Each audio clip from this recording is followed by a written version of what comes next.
В ближайший час расскажем о самых заметных экономических, спортивных событиях, мировые новости и многое другое. И начнем с курса валют, который Центробанк установил сегодня. Курс доллара составил 63 рубля 56 копеек. Евро остановилось на отметке в 70 рублей 45 копеек.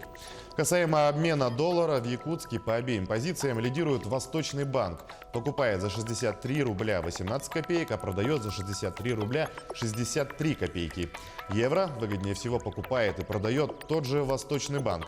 Покупает за 70 рублей 33 копейки, продает за 70 рублей 81 копейку. В России изменились условия расчета тарифа на холодную воду. Руководители регионов получили право принимать решения об установлении однокомпонентного или двухкомпонентного тарифа на горячую воду.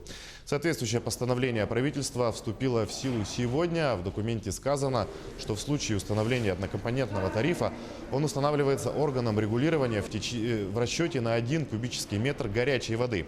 Указанный тариф включает в себя стоимость 1 кубометра холодной воды и расходы на его подогрев. ФАС по согласованию с Минстроем, Минэкономразвития и Минэнергетики необходимо в 4-месячный срок подготовить методические указания по расчету тарифов. Ну а положение приказа Министерства ЖКХ Республики, вступившее в силу в июле этого года по балансу воды, привело ресурсоснабжающие предприятия к полному дисбалансу. Предприниматели оказались не готовы к работе в новых условиях. Механизм потребления воды начал бить по карману поставщиков услуг и потребителей воды. К чему это может привести в дальнейшем, в материале нашего корреспондента Дмитрия Тымырова. Полгода работы с новым механизмом обращения с расчетами потребления воды поставила в тупик ресурсоснабжающие предприятия республики. Проблемы практически в каждом районе. Несоответствие показателей потребления воды разнятся у большинства. И это было предсказуемо. МинЖКХ не согласовала внутри себя, как это все будет происходить. В результате крайними получились мы, то есть ресурсоснабжающие организации. Простой пример: ГУП ЖКХ дает данные одни, мы данные другие, так как количество людей оно не постоянно. То есть люди не живут постоянно по одному адресу, они ездят в отпуск, в больницу, умирают, рождаются. И в результате у нас, так как базы биллинговой системы разные, у нас не бьется количество людей. В итоге получается расхождение показателей, а по новому положению в такой ситуации агентство субсидий республики просто не возмещает затраты на оказание услуг ресурсоснабжающих предприятий, даже если показатели разнятся только по одной квартире или человеку. На практике ряд ресурсоснабжающих организаций ведут начисления в своей программе и потом выгружают эти данные в биллинг. Да, и вот эти выгрузки, они, во-первых, не всегда проходят правильно и гладко, а во-вторых, есть объективные причины, в том числе и программные ошибки, которые мы выявили в механизме прихода к балансу воды. В Министерстве ЖКХ Республики, которые утвердили новый порядок расчета обращения с водой, прокомментировали ситуацию таким образом. Почему вопросы возникли у предпринимателей? Потому что своевременно работа по синхронизации ресурсоснабжающей организации не была проведена. Приказ был принят в прошлом году, вступил в силу с 1 июля этого года. То есть порядка года было для того, чтобы провести работу по синхронизации, но, видимо, из-за того, что недопонимание, да, хотя мы информировали всеми способами, проводили семинары, там непосредственно ресурсоснабжающим организациям сообщали, но, к сожалению, эта работа была не проведена, и результаты этой работы на сегодня вот такие у нас есть. Получается, перед запуском нового механизма авторы проекта не проконтролировали готовность к работе с ним всех ресурсоснабжающих предприятий. Как говорят сами поставщики услуг водоотведения, недочеты нового положения были известны заранее, еще до старта проекта, но их так и не доработали. То есть изначально, когда этот порядок только притворялся в жизнь, теоретически, да, считалось, что в одном доме не может быть разной степени благоустройства. Но на практике это бывает и бывает часто. А в нашем деревянном фонде, наверное, я думаю, чаще, чем вы себе это представляете. Потому что люди, чтобы хоть как-то улучшить себе условия, они своими силами ставят ванну, ставят туалет, да, и подводят коммуникации. Соответственно, все вот эти мероприятия, они влекут изменение степени благоустройства. Хотя их соседи могут этих мероприятий не сделать, и у них будет степень благоустройства другая. По этой причине многие поставщики услуг водоотведения уже по полгода не получают законные субсидии. И сегодня они работают практически без финансирования. В результате у нас в процентах, это за июль-август мы получили только 20% от необходимых объемов. Там в ноябре немножко вывели в районе 60%. Ну, ситуация такая, что фактически за эти деньги работать невозможно. Долги предприятиям вызывают справедливое возмущение. Поставщики услуг водоотведения могут просто приостановить деятельность. А это в скором времени может привести к тому, что большие населенные пункты и города просто-напросто утонут в собственных отходах. Дмитрий Тымыров, Семен Семенов, Якутск. Сегодня на 12-м очередном пленарном заседании Госсобрания Илтумен депутаты первым вопросом рассмотрели проект закона о госбюджете республики на следующий год и на плановый период 2021-2022 годов. Так, общий объем доходов на 2020 год составит по прогнозам 207 миллиардов 420 миллионов рублей. На 2021 год бюджет увеличен на 13 миллиардов и составит 200 миллиардов, а на плановый 2022 год 201 миллиард рублей. Изменения общего объема дохода бюджета республики связаны с распределением дотаций из федерального бюджета до 2022 года. По прогнозам, объем расходов оценен в размере 208 миллиардов в 2020 году, в 2021 году 201 миллиард и в 2022 году и 202 миллиарда в 2022 году. Всего было внесено 428 поправок, отклонено более 50 из них. Штрафы предпринимателям за неисполнение предписаний надзорных органов могут вырасти в десятки, а то и сотни раз. Такие нормы планируется включить в новый проект Кодекса об административных правонарушениях. Подробнее в обзоре экономических новостей расскажет мой коллега Иван Лазаренко. Иван, приветствую. Кому в первую очередь следует опасаться наказания? Сергей, приветствую. Новые штрафы в первую очередь будут касаться тех, кто ведет свой бизнес без регистрации ИП или другого юридического лица и работает без официального оформления. На сегодня таким предпринимателям дешевле заплатить штраф, если их поймают налоговики, и дальше продолжать работать в темную. Это новости экономики на Якутия-24, в студии Иван Лазаренко. Новая редакция Российского кодекса об административных правонарушениях может получить поправки, которые увеличат суммы штрафов для бизнеса за невыполнение предписаний Роспотребнадзора, налоговой службы и других надзорных органов в десятки раз. Отмечается, что сегодня для юридических лиц при невыполнении ими предписаний установлена максимальная санкция в размере 20 тысяч рублей. В проекте нового кодекса предусмотрены величины штрафов в размере от 200 до 500 тысяч рублей.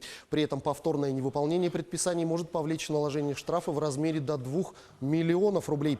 Также в кодексе могут появиться новые статьи за нарушения, которые раньше отдельно не выделялись. Но, отмечается, вместе с тем, наряду пунктов санкции могут быть и смягчены. Госдума приняла закон о продлении заморозки накопительной части пенсии еще на 1 год, до 2022.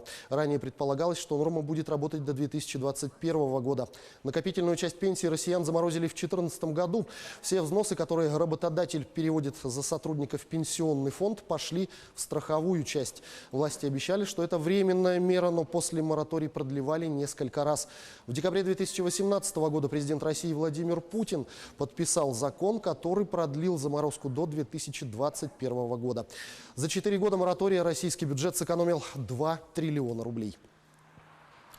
Инаглинский ГОК в Якутии, космодром Восточный и Сахалинская ГРЭС-2 вошли в тройку лидеров среди инвестпроектов на Дальнем Востоке, имеющий наибольший вклад в развитие территорий согласно рейтингу, представленному экспертами Российской академии наук. Как отмечают авторы исследования, проект ГОКа Инаглинский имеет наибольший ожидаемый эффект в экономике Якутии. Его вклад в валовый региональный продукт должен достичь 252 миллиардов рублей. Кроме того, являясь частью развития угледобывающего кластера в Якутии, среди прочих ожидаемых эффектов следует выделить создание всей необходимой инфраструктуры для функционирования шахты и обогатительной фабрики. Власти Якутии заверили жителей, что в случае сокращения работников здравоохранения республики все будут трудоустроены. По данным Минздрава Якутии, из 27 тысяч работников здравоохранения медицинскими являются только 5 тысяч человек. Обсуждая в правительстве Якутии оптимизацию здравоохранения, премьер-министр Владимир Солодов акцентировал, что власти примут все меры по трудоустройству тех, кого затронет сокращение. На это порядка 800 человек. Мы знаем всех этих людей посписочно. Это младший и средний медицинский, а также обеспечивающий персонал. Нами будут предприняты ряд мероприятий по их дальнейшей занятости, заверил Владимир Солодов, подчеркнув, что ни один врач сокращен не будет. А в арктических районах республики сохранят весь штат в медучреждениях. Напомню, в Якутии оптимизация в сфере здравоохранения коснется более 200 медучреждений. Под сокращение попадут 784 человека. Количество жителей арктических районов Якутии за 30 лет сократилось более чем в 2 раза, со 148 до 67 тысяч человек.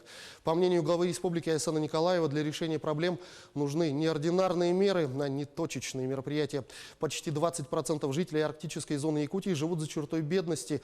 Уровень официальной безработицы в 2,5 раза выше среднереспубликанского и составляет 4,5%. Выше и уровень смертности 9,9%, когда как среднереспубликанский 7,8%, отметил Айсен Николаев. Как заявил на первом пленарном заседании Ленского клуба, посвященном перспективам развития арктической зоны, замминистра России по развитию Дальнего Востока и Арктики Александр Крутиков, в настоящее время отмечено 10 приоритетных направлений развития, которые планируются к реализации в рамках новой стратегии «Арктика-2035». Это использование особого экономического режима для всей территории Арктики, интенсификация освоения шельфа, рост грузоперевозок по Севморпути, развитие науки и техники, запуск сотен проектов, которые создадут более 200 тысяч рабочих мест, улучшение качества жизни с изменением стандартов и правил специально для арктической зоны, создание отдельной госпрограммы по поддержке коренных и малочисленных народов Севера, особое внимание экологии и сбережению природы, а также активизация международного сотрудничества.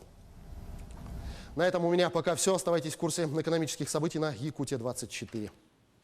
Сергей Нова, свежая актуальная информация из мира экономики обязательно появится в следующих выпусках. Я передаю слово тебе. Иван, спасибо. А мы продолжаем.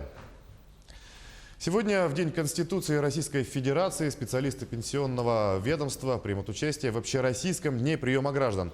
Ежегодно он проходит с 12 до 20 часов по местному времени во всех федеральных и местных государственных ведомствах. Тему продолжит наш корреспондент Полина Долинская, которая сейчас с нами на прямой связи. Полина, приветствую. Ждем от тебя подробностей.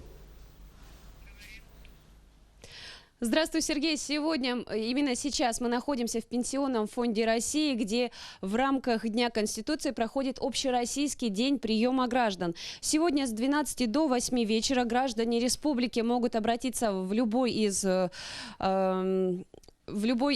пунктов для того, чтобы получить консультацию. Все это проходит в режиме порядка живой очереди. По всем интересующим вопросам можно обращаться не только в Пенсионный фонд России, можно также обратиться и в службы налоговые, также к судебным приставам. В начале нашей встречи мы переговорили с начальником отдела по работе с обращениями граждан, и она нам рассказала, по какому принципу будет сегодня работать служба Пенсионного фонда России. Предлагаю послушать. Любой гражданин может обратиться с любым вопросом. Например, к нам в Пенсионный фонд подойти и спросить вопрос не только по пенсионному обеспечению, может и по социальной выплате, может по налоговым льготам, может вот любые другие вопросы. Вот заявитель захочет узнать ответ на вопрос, который не в нашем органе отвечается, да, тогда мы подключаемся из автоматизированного рабочего места в любой государственный орган, который ответить на этот вопрос, и можем удовлетворить этого гражданина, не выходя за пределы нашего отделения, то есть он может сегодня получить на все интересующиеся его вопросы, не выходя из территории, из кабинета нашего отделения. В случае, если граждане обращаются в Пенсионный фонд России, но им необходима консультация, допустим, в налоговой службе или связаться с судебными приставами в режиме видео-аудиоконференции, всегда можно выйти на связь в любые управляющие органы. Сейчас, Сергей, я могу на наглядном примере вам это продемонстрировать. Мы связались с управлением города Якутска. Добрый день, подскажите, пожалуйста, я бы хотела проконсультироваться по личному вопросу и узнать сумму моего материнского капитала и как я могу его использовать. Добрый день. Сумма материнского семейного капитала на сегодняшний день составляет 453 026 рублей.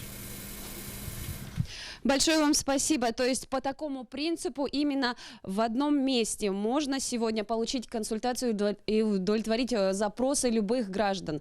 Сегодня до 8 часов вечера без перерывов на обед. Также граждане республики могут обращаться и получать необходимую консультацию. На этом у меня все. Сергей, передаю тебе слово. Полина, спасибо. Я напомню, Полина Долинская рассказала об общероссийском дне приема граждан в Пенсионном фонде. Далее переходим к мировым новостям.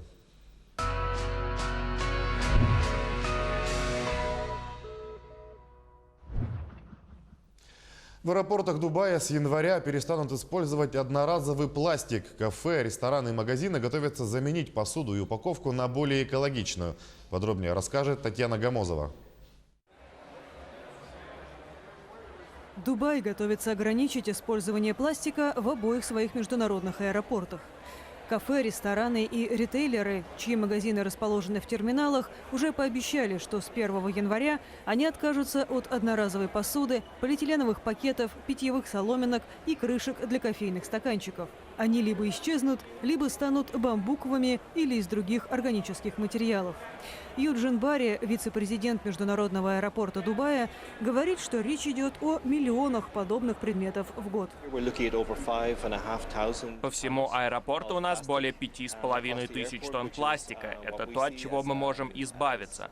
Например, один из партнеров, Макдональдс, насколько нам известно, собирается заменить органическими больше 5 миллионов пластиковых предметов. И когда мы объявили о переменах, авиакомпания Emirates тоже пообещала больше не использовать пластик в полетах.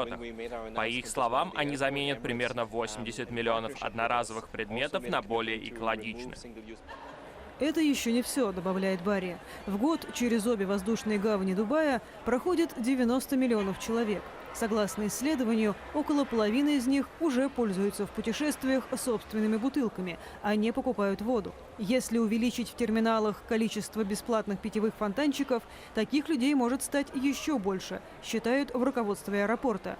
И, возможно, это станет их следующим шагом. В Канаде также борются за экологию. Там испытали гидроплан на электротяге. Крупная канадская компания провела полетные испытания гидроплана с электродвигателем. Уже через 2 года фирма, перевозящая 500 000 пассажиров в год, планирует перевести на электротягу весь свой флот. Смотрите в следующем материале. Канадский гидроплан на электротяге в среду совершил свой первый полет. Это переоборудованный 6-местный легкий самолет «Бивер». Он оснащен двигателем мощностью 750 лошадиных сил производства американской компании «Magnex». Ее руководитель Рой Гонзарский заявил, что тест прошел идеально. Все прошло гладко, как мы и ожидали от первого в мире коммерческого электросамолета. Как всегда, в аэрокосмической индустрии путь был сложным, но команда преодолела все трудности, вплоть до бессонной ночи накануне полета. Электрогидроплан принадлежит канадской фирме Harbor Air Seaplanes, которая перевозит 500 000 человек в год по 12 маршрутам.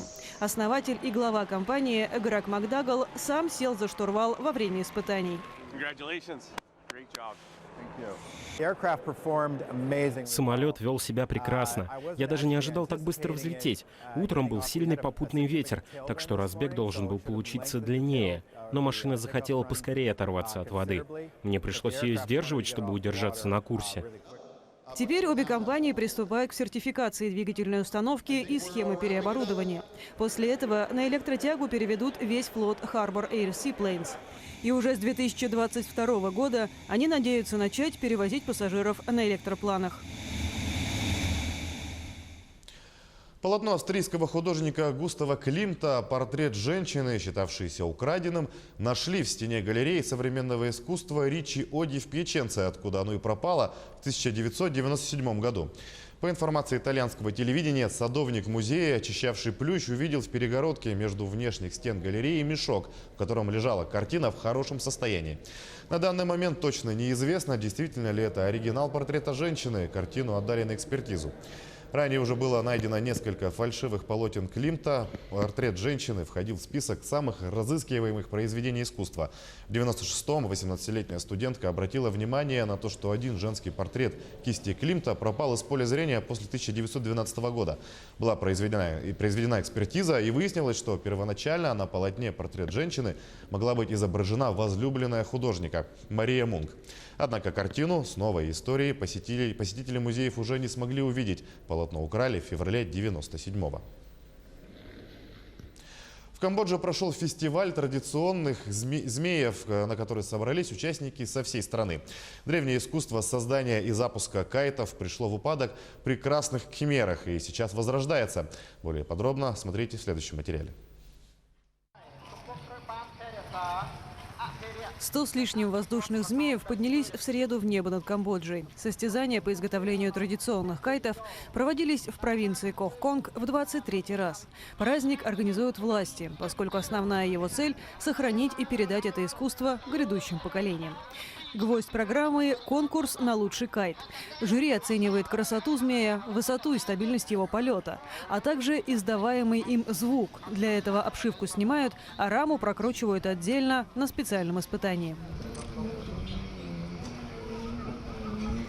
В камбоджийском фольклоре воздушные змеи часто символизируют свободу, и местные жители по-прежнему используют их для выражения, в том числе политических идей. В этом году победителем стал 64-летний Хан Чен, который изобразил на кайте эмблему правительства родной провинции. А дизайн в целом, объяснил Чен, знаменует единство трех ветвей власти – исполнительной, законодательной и судебной. Я здесь, чтобы напомнить молодежи об искусстве изготовления кхмерских змеев, чтобы научить их тому, что знаем мы, старшее поколение. Победители и его команда получили медали, грамоты и денежный приз – $500 000 камбоджийских риелей, то есть $125. Воздушных змеев в Камбодже всегда запускали после окончания сбора урожая риса, когда полевые работы завершены, а декабрьское небо высокое и чистое. Считается, что местные жители изготавливали кайты еще в V веке до нашей эры. При режиме красных кхмеров это искусство едва не было утрачено, и только в 90-е годы начало возрождаться. Это были мировые новости.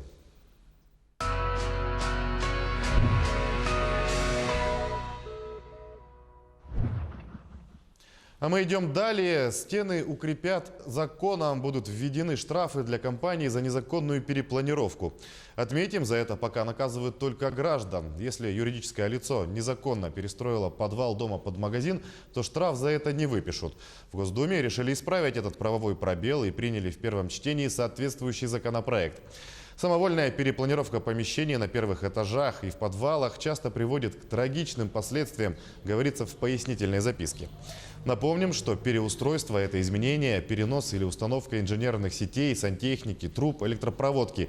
В свою очередь, перепланировка связана с изменением конфигурации жилища. Это может быть установка, перенос или вообще уничтожение стен. Именно последнее и приводит к печальным последствиям, если собственник действует не по правилам. В Якутске злоумышленник ограбил магазин. В полицию обратился индивидуальный предприниматель с сообщением о пропаже денег из магазина. Продолжит мой коллега Юрий Осипов. Юра, приветствую. Кто оказался вором? Да, Сергей, здравствуй. Вором оказался сотрудник этого магазина, 23-летний грузчик. В один из рабочих дней он украл из кассы около 40 тысяч рублей. Сейчас его задержали, в его отношении возбудили уголовное дело по статье «Присвоение или растрата». Здравствуйте, вы смотрите обзор чрезвычайных происшествий, в студии Юрий Осипов. В Мегино-Кангаласском районе следователи завершили расследование уголовного дела об убийстве 2 человек. 33-летний житель села Табага ночью 30 мая этого года со своими приятелями выпивал в салоне машины. Во время этого между обвиняемым и одним из мужчин вспыхнула ссора из-за того, что потерпевший ранее не оказал помощь общему знакомому при возникновении проблем с машиной на дороге. Мужчины вышли из салона, и ссора продолжилась на улице. Третий участник мероприятия попытался предотвратить разрастающийся конфликт, сделав замечание обоим приятелям. Однако это не помогло. Обвиняемый взял из стоящей рядом своей машины охотничье ружье и с 5 метров выстрелил в обоих мужчин. После чего, подойдя ближе к упавшим, произвел в них еще по одному выстрелу. От полученных ран потерпевшие скончались на месте, а обвиняемый скрылся на своем автомобиле, отправившись в соседний район. По пути он был остановлен сотрудниками полиции, которые уже владели информацией о произошедшем убийстве. Его доставили к следователю, и мужчина рассказал об обстоятельствах произошедшего. В ходе предварительного расследования он признал вину. Сейчас уголовное дело направлено в суд. По факту обнаружения человеческих останков под зданием в городе Якутске возбуждено уголовное дело. Напомню, что информация об обнаружении тела человека распространилась в социальных сетях. На место происшествия была направлена следственно-оперативная группа во главе со следователем. С места изъяли предметы, имеющие значение для установления обстоятельств произошедшего. В настоящее время назначен ряд экспертиз, исследований, которые помогут установить личность погибшего и причину его смерти. В Якутске мужчина украл из магазина швейный станок. Вора удалось задержать по горячим следам. Полицейским помогла служебная собака. Пройдя несколько улиц через дворы, собака привела полицейских к киоску по ремонту обуви. Так, по горячим следам установлен 41-летний местный житель.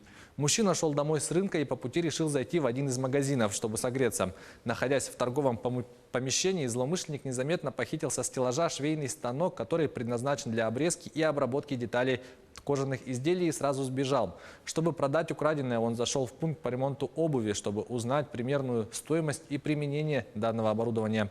Но он не успел. При личном досмотре похищенное имущество было изъято, а подозреваемый доставлен в отдел полиции. В его отношении возбудили уголовное дело. Сейчас он водворен в изолятор временного содержания. В Варшаве из-за прорыва трубы с горячей водой образовалось озеро с кипятком. 2 человека пострадали. Подробности в следующем материале рассказывает Татьяна Гамозова. 2 человека получили ожоги в результате аварии в системе центрального отопления в Варшаве. Об этом сообщает местная пресса. Трубу с горячей водой прорвало в столице Польши в среду. Кипяток разлился по улице. Судя по видеозаписям очевидцев в социальных сетях, в районе инцидента все заволокло густым паром. Полиция приостановила автомобильное движение и перекрыла зону для пешеходов. Пожарная служба сообщила, что размер озера с горячей водой составил около 600 метров в длину. Примерно 200 машин, включая 7 автобусов, вынуждены были ждать, пока аварийные службы ликвидируют прорыв.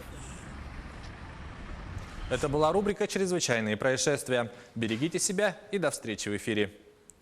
Сергей, ну а к этому часу у меня вся информация. Благодарю тебя и наших зрителей за внимание.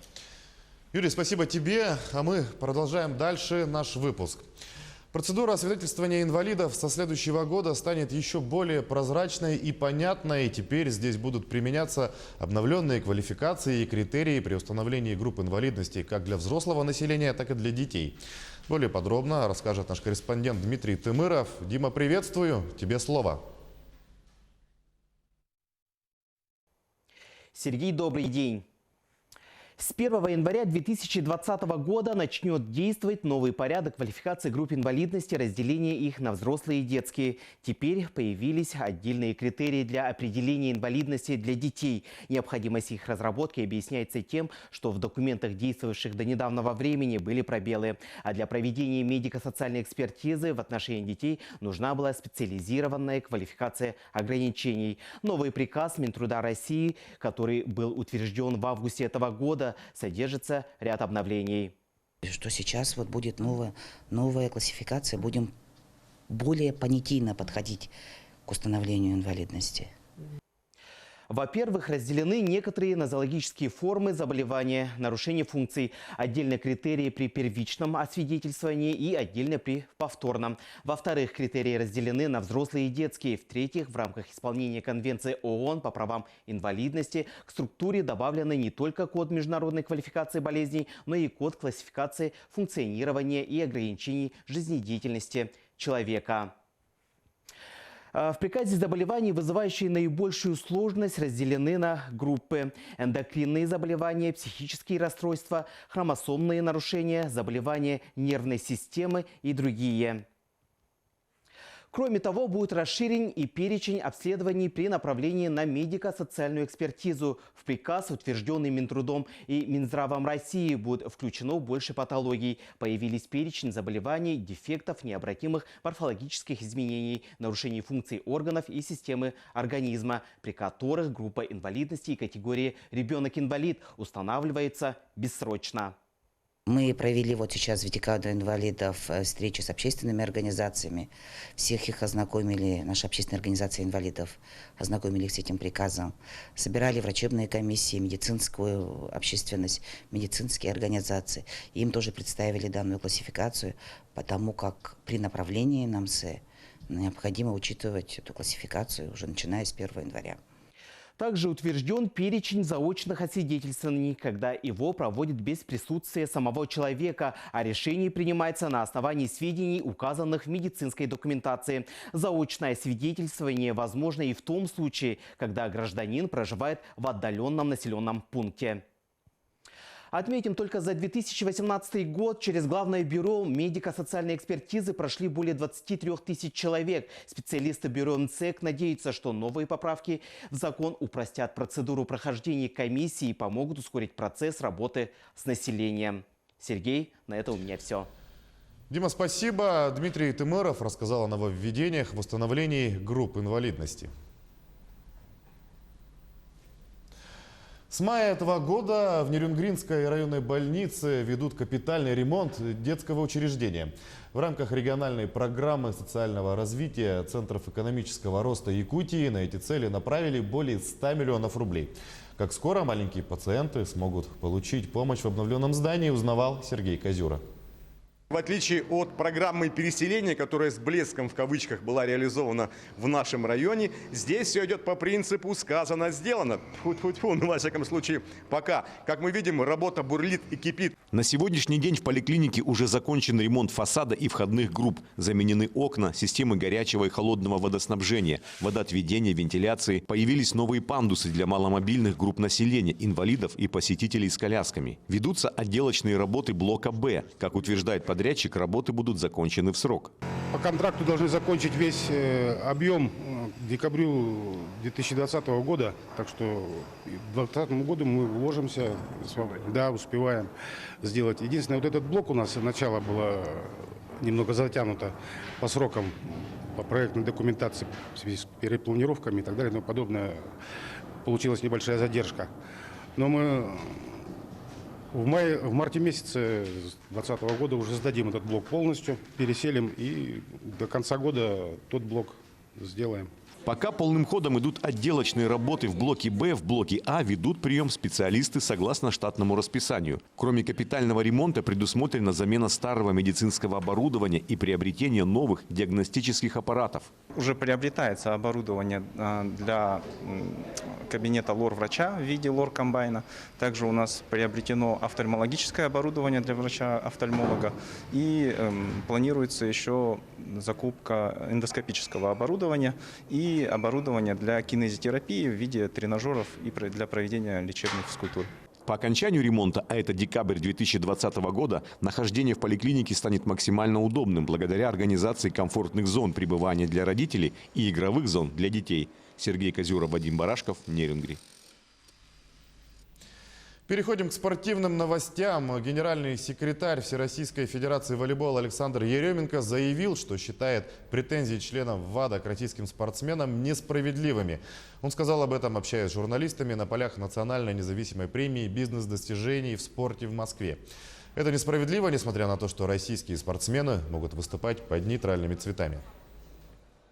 Знаете, чувства могут быть разные у спортсмена. Я думаю, ему в любом случае захочется соревноваться, показать самый достойный результат, доказать, что долгие годы тренировок и труда не прошли даром, а в принципе флаг, гимн и страна всегда останутся в сердце.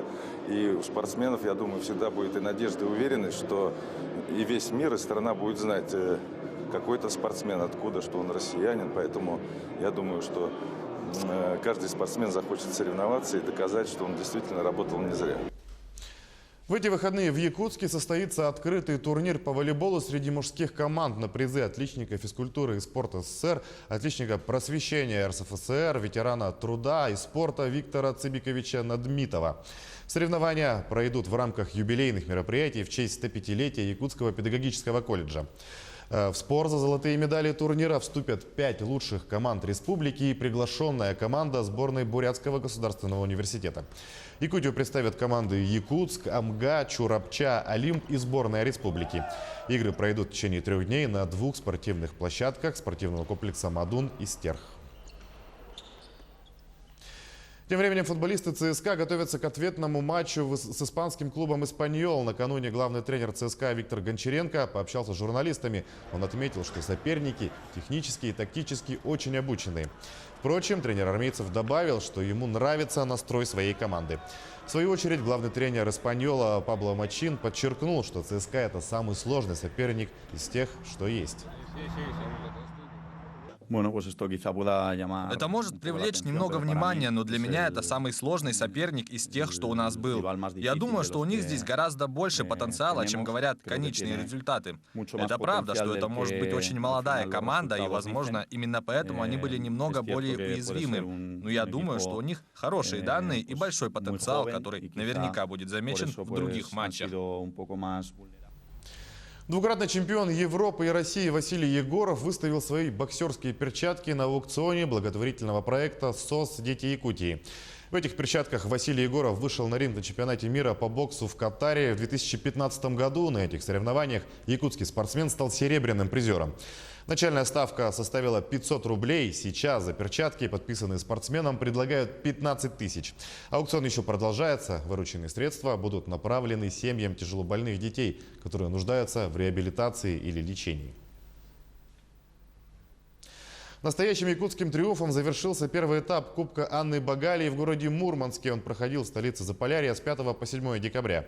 Всероссийских соревнований по пневматическому биатлону среди школьников спортсмены из поселка Чульман Нюрнгринского района привезли домой золотые медали. С ними встретилась наш корреспондент Екатерина Павлова. Она сейчас на прямой связи с Чульмана.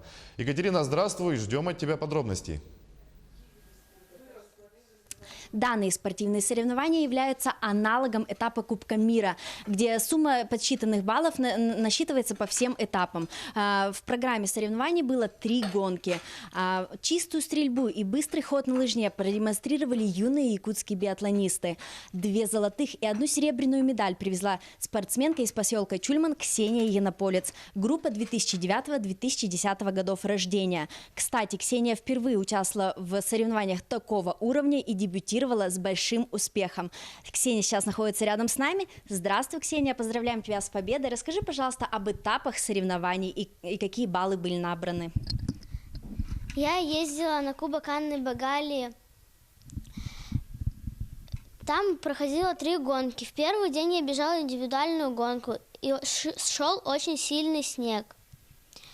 Я промазала 2 раза, и в итоге была первая. Во второй день мы побежали спринт. Я ни разу не промазала и была тоже первая. А в 3-й день мы побежали гонку преследования, в которой мне не удалось быть первой, и я была 2-я. Мне очень понравилось на этих соревнованиях, ведь в первый день после цветочной церемонии мы играли в снежки с Анной Ивановной Багалией, а потом пошли кувыркаться в сугробы. Спасибо, Ксения. Также рядом с нами находится мама Ксении Виктория, которая также находилась на соревнованиях в Мурманске. Здравствуйте, Виктория. Здравствуйте. Расскажите, пожалуйста, о подготовке к соревнованиям, какая была организация? Нам очень понравились соревнования. Спасибо нашему тренеру Лукьянову Александру Владимировичу. Так как он тренирует еще других деток, он не смог поехать на данные соревнования, и за тренера была я, как мама и тренер. Соревнования на высоком уровне, очень дружеская атмосфера, прекрасные тренера. Анна Ивановна со своими эмоциями, со своим позитивным настроением дает данным соревнованиям возможность юным биатлонистам, юным спортсменам почувствовать себя взрослыми. Данные соревнования имеют все правила высоких взрослых соревнований, и дети привыкают, им очень нравится дружеская атмосфера, эмоции, поддержка. Все очень прекрасно. То есть я желаю всем, кто может, ездить на данные соревнования, чтобы наши детки, юные спортсмены, могли поучаствовать и получить позитивные эмоции. Спасибо большое. Вот такими успехами завершился первый этап Кубка Анны Багалии, с чем мы поздравляем наших юных звездочек. Сергей, у нас все. Катя, спасибо. Я напомню, Екатерина Павлова встретилась с юной золотой медалисткой из Нерюнгринского района. И в завершение о погоде сегодня в крупных городах Якутии. В Алдане минус 22 градуса, облачно, ветер 1 метр в секунду. В Ленске минус 22, облачно, ветер также 1 метр в секунду. Облачно и в Мирном, там минус 28 градусов и штиль. В столице Южной Якутии Нерюнгри минус 25, ветер 1 метр в секунду и облачно. И в столице Якутии минус 37, облачно, штиль и без осадков. К этому часу это все новости. Мы следим за развитием событий. Оставайтесь на нашем канале.